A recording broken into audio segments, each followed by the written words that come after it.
Илгэний өөрчлөлтөд тэмцэх шилдэг 7 ундаа. 1-р хар копи.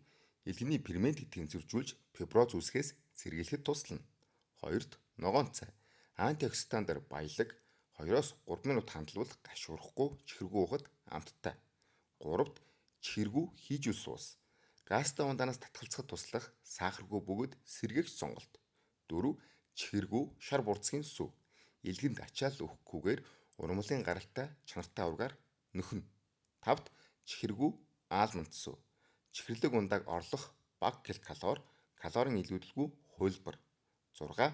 Ургамлын цай. Жишээ нь га, цагаан га, гүргэн гэх мэт. Сахаргүйгээр гайхалтай амт альжаа тайлах мэдрэмжийг өгнө. Эцэст нь хамгийн шилдэг сонголт бол мэдээж цэвэр ус.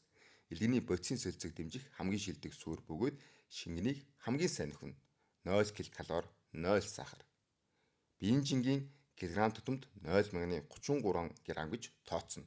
Жишээ нь 80 кг жинтэй хүн ойролцоогоор 2,6 литр гэсэн үг. Эцэст нь илгэний өөрчлөлтөөс салж эрүүл мэндэд дэмжин илүүдэл жингээ хасахыг хүсэх юм бол нэг гэж сэтгэл бэлдээгээрэй. Баярлалаа.